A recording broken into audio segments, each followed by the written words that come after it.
As of right now, New Orleans is definitely the target for this hurricane. 2005, Hurricane Katrina approaches the Gulf Coast of the United States. By August the 28th, Katrina is upgraded to a Category 5 storm, the storm New Orleans had always feared. Every person is hereby ordered to immediately evacuate the city of New Orleans. We will do everything in our power to help the people and the communities affected by this storm. I urge all citizens to put their own safety and the safety of their families first by moving to safe ground. But safe ground would all but vanish as the city's protective shell, its levee walls, would topple under the floodwaters. The levees were breaking, and you could see it was almost like raging rapids in a river. You don't feel the danger. So I didn't think that the levee walls would give way. And the water just come up, I mean, just out of nowhere. And everybody here was trying to head for higher ground, and there is no higher ground. Excuse me. Residents of New Orleans were left stranded, abandoned by those in authority, with anger centered on the Bush administration for not acting faster.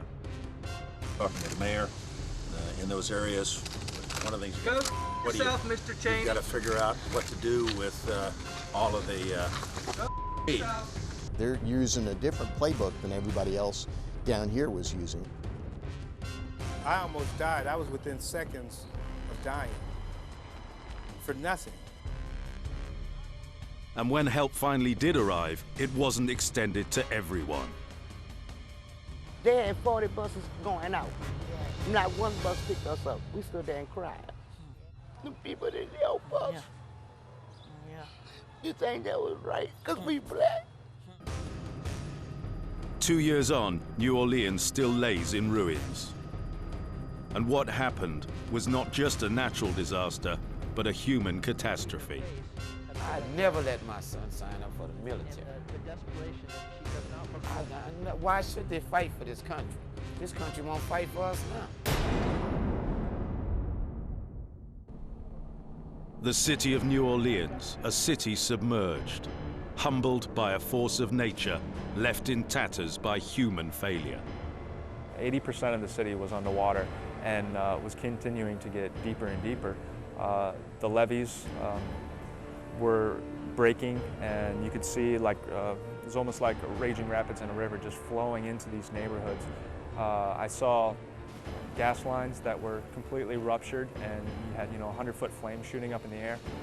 The levees which surround New Orleans, a protective skeleton of drainage canals, would not only fail, they would break the back of the city and its people. With hundreds of thousands trapped in their homes, some tried to escape the floodwaters by any means possible. The official response to cries for help was fatally slow. For rescue crews already in New Orleans, the task was overwhelming.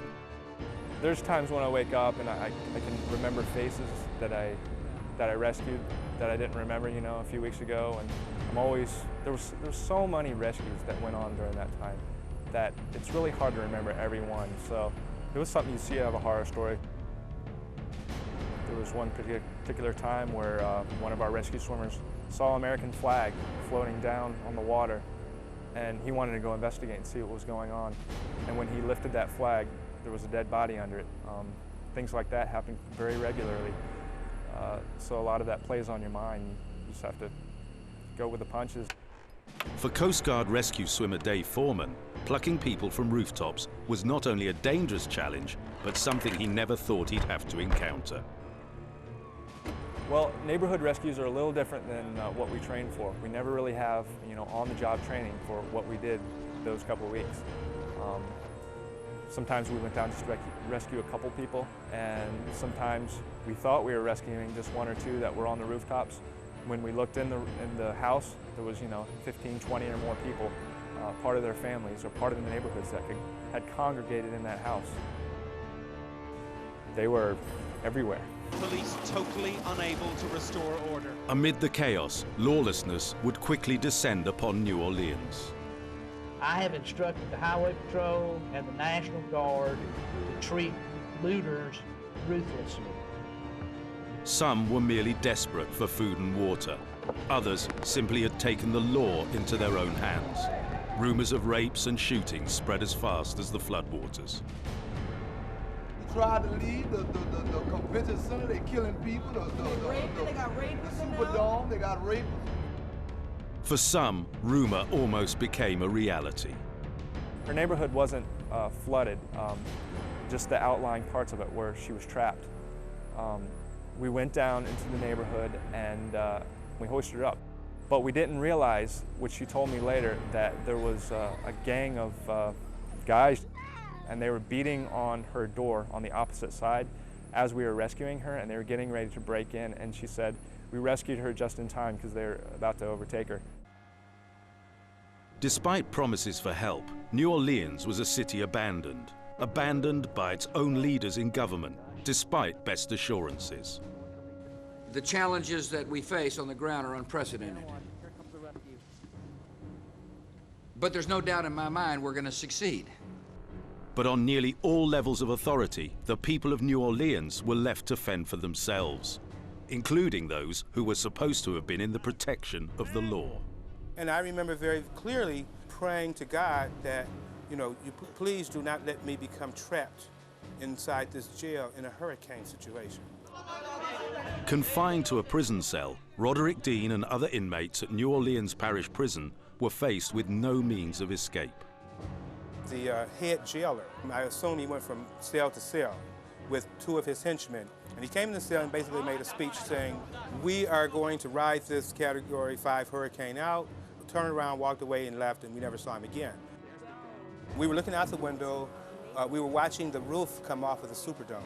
I watched the roof peel away from the Superdome, from my bedroom window in the jail, okay? And we saw all sorts of debris flying all over the place. Inside the jail, the situation was looking ominous. I reached and I grabbed the blanket at the foot of my bed. My blanket was soaking wet. Sometime later that day, the first signs of water entering the cell, it raced across the floor from a corner of the room and just rising, quickly. Like caged rats, the prisoners thought they'd simply been left to drown. As reality sank in at that moment in time, I knew that there was nothing that I could do. And at that point, my life flashed before my eyes. I visualized my body floating in the water. I almost died. I was within seconds of dying. Others, though, across New Orleans, would rather face death than leave their homes. Everybody was saying, the mayor's on the radio and the TV say y'all got to evacuate. We were fighting with the seniors. Y'all, the seniors didn't want to leave. These people said, lock me in my house. If I'm gonna die, I'm gonna die in here. We were actually begging them to get out. Those homes soon became watery tombs. Streets turned to canals littered with corpses. Our oldest senior back here, I think she was 99 years old. And the last time I seen her, she was going across the courtway, tried to get to the higher up, and that's the last time I seen her. We couldn't do nothing for them. We couldn't do nothing for them. We couldn't do nothing for ourselves. For those evacuated, this would be their new home, New Orleans Superdome. But if residents had fled fearing death, the conditions they would face were a ghastly alternative inside the massive sports arena. When we first got there, it was kind of all right. But Lord, after the next day, when you walk to the door, the smell would knock you down. Even this evacuation plan, without enough food and water, was disastrous. There was no milk.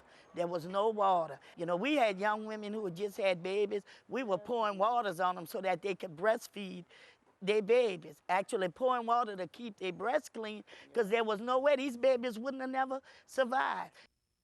They treated us like if we was prisoners. I mean, I just couldn't understand it. They treated us to me, they treated us horrible. Like if we was the prisoners, like we did something wrong. Right. We didn't cause the storm. Right. Many would be left to question the value of human life. at least seen through the eyes of those in charge. You know that would hurt it, baby. You know what hurted me so bad. Them people brought 40 buses and had us lined up. You know how they got us? They backed us up with a truck like they was giving out water to you. They had 40 buses going out. Yeah. Not one bus picked us up. We stood there and cried. Yeah, they with had the police us in a escort. And had us sitting there waiting to get wet. The people didn't help us. You think that was right? Because we black. That wasn't right. We sat there and watched them drive away with the buses with police escort. We were still standing up for help.